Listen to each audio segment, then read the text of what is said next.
In prisoner of war camps, the biggest dangers to morale were boredom and despair. So some prisoners invented unique ways of coping with the isolation and repetition of everyday life. Malcolm Keshan was imprisoned in Stalag 383 in Hohenfels, Germany.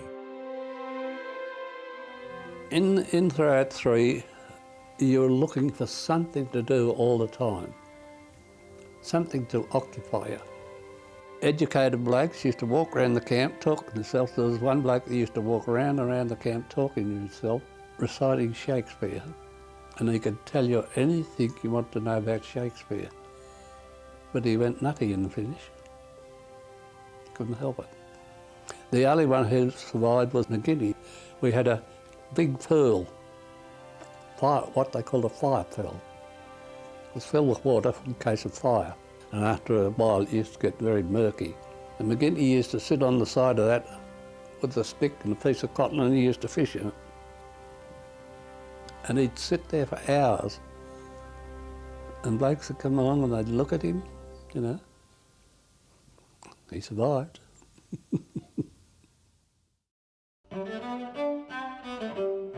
Laughter was always welcome wherever it could be found, and best of all, from the prisoner's point of view anyway, was to be able to laugh at their captors.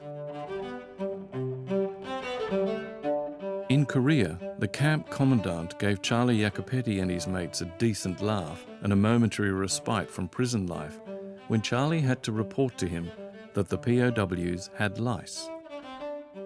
So I requested a meeting with the camp commandant, and I pointed out there was lice in the camp, and this could get quite serious, and I would like some assistance in the way of whatever medication they had to treat the lice. Anyway, he said he would give it his earnest consideration. The following day, I was summoned. He told me that he had given it his serious consideration, and he agreed we should not have lice in the camp, and therefore I was to put a sign outside each hut, out of bounds to lice. Humour was definitely located in the particular funny bone of each person. Frank Roy found a laugh even in the back of a railway cattle truck in Greece. We had a fella in our cattle truck by the name of Dick Beale. Now, Dickie Beale, his parents used to own a piano place in Burke Street in Melbourne, Beale Pianos. And Dick had lived pretty comfortably all his, his life, his young life, and he was a little thin, weedy little bloke, and he was lying in his truck. He's moaning and groaning, and he said, "Oh God," he said, "if I don't get something to eat," he said, "I think I'll die." There was a big, raw-boned Western Australian bloke who was down the other end of the carriage, and he jumped up and he said, "You little bugger," he said, "you die," he said, "I'll eat you." And he waved this knife under Dick's nose, and they reckon it's the only thing that kept him alive. Every time he got a hunger pain, he used to look at this engineer bloke. Sometimes humour took a turn into areas that some people might regard as in bad taste, yet this was their life for those horrendous years. If they could not find humour in it, they would have had to succumb to despair. Tom Pledger remembered one of those sorts of stories from Ambon. I'll tell you a funny story about a Dutchman. They're on a work party and there's nothing around anywhere. Anyhow, he traded something in for 2 pork chops. He couldn't keep them on him while he was working because he'd only had a pair of shorts on. So he wrapped them up in this paper and he put them under a tree, a shrub. So then when they were going to come home, he grabbed them and put them in, he put his shirt on with it, put them in his shirt, hopped on the truck, and he's there, and the Jap guard's got his hand on his shoulders and that. He didn't know that these pork chops were covered in these great big bull ants. And they started to bite all round his testicles and that. And he couldn't do a thing. He had to put up with that before they drove the 10 kilometres back to camp. We had him in hospital for over a fortnight. The sweat and all that round his groin, I just took to him. But he said he had his chops.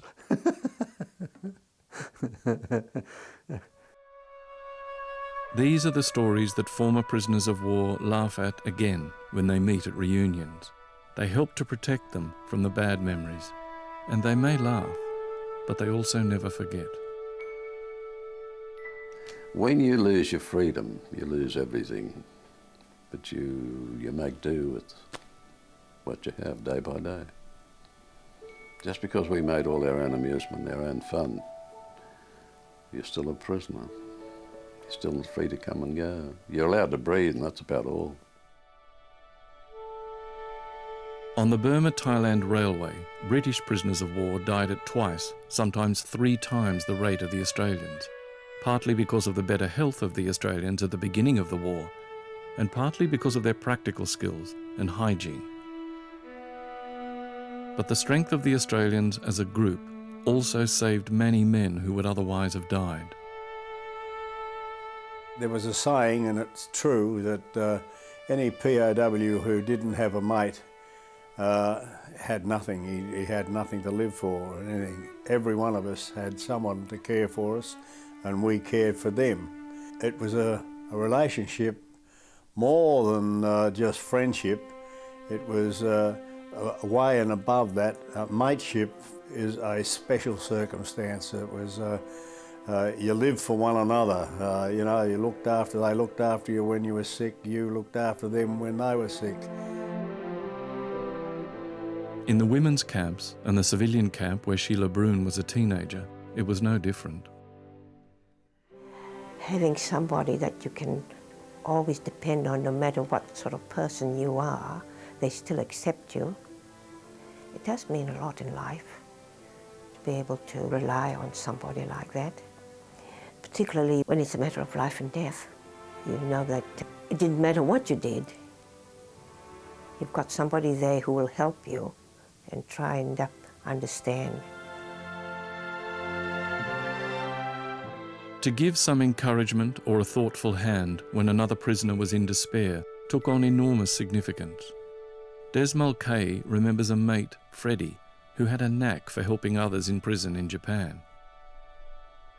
If I saw one of the blokes starting to get a bit down in the dumps, a bit morose, I'd just say to Fred, I think so-and-so could do with a half hour of your talk. You going to have a yarn with him? Oh, yeah, Freddie'd go down, sit down with this bloke. Before you say Jack Robertson, you'd have this bloke laughing and joking and talking. He'd completely change him round altogether, you know. And he didn't do one, he'd done a dozen blokes, that fellow. He was absolutely fantastic. Or he could get them back up on the feet again. He had no education whatsoever, it was just his manner. The bond that developed between the POWs is remarkable. Few people ever have a relationship of that kind, where they have seen the best and the worst of each other in the most difficult of circumstances. Maric Gilbert experienced it with his mate Eric as a prisoner of the Japanese. I can remember when I was in hospital with dysentery, the day was long, and one of the things I looked forward to was Eric coming home from a work party and sticking his head through the opening, which was a window, and saying, "How you going, Eddie?" And if for some reason or other he was late, I fretted like mad. That was so important to me. Just for him to come and stick his head through the window and say, "How you going, Eddie?" That moral support that the mate could give, and did give. Eric, he got dysentery.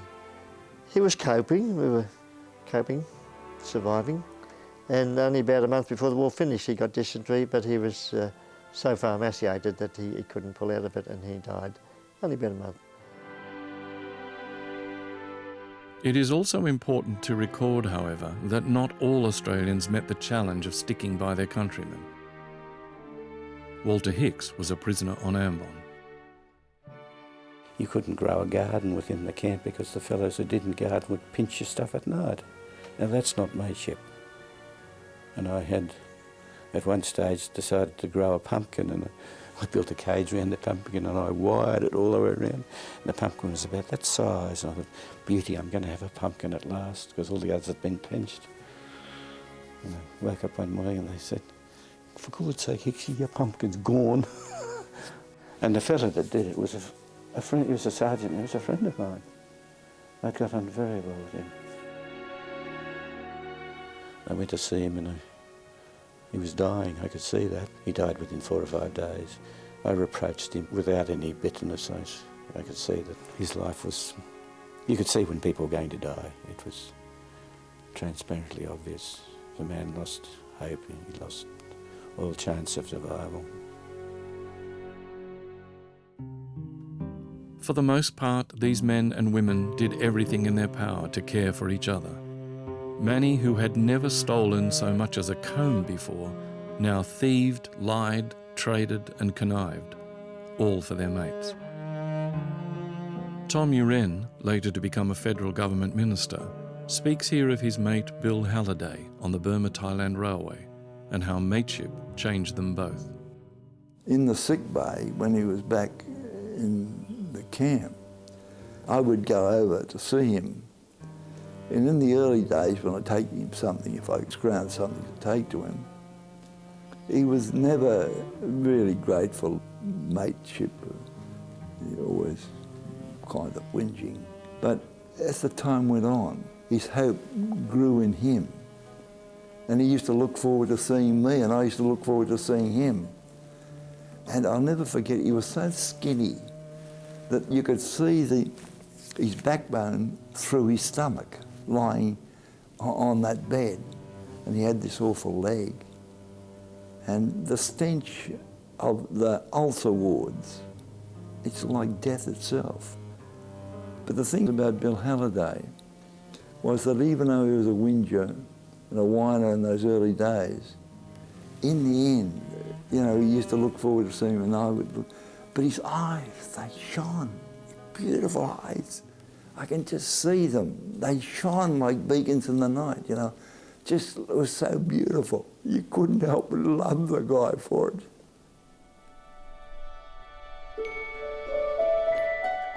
The men and women who were prisoners of war are tightly bound to each other by their experiences, and they have earned the right to use the word mate in a way that the rest of us simply never will. It may be some small compensation for what they have lost. Well, human nature, you saw the very best, you saw the very worst behaviour of men. And I'm thankful to say that the fellows surrounded me, my mates, they stood tall amongst the tallest. Good men, men from whom set an example that you could live by. You know, that's comradeship.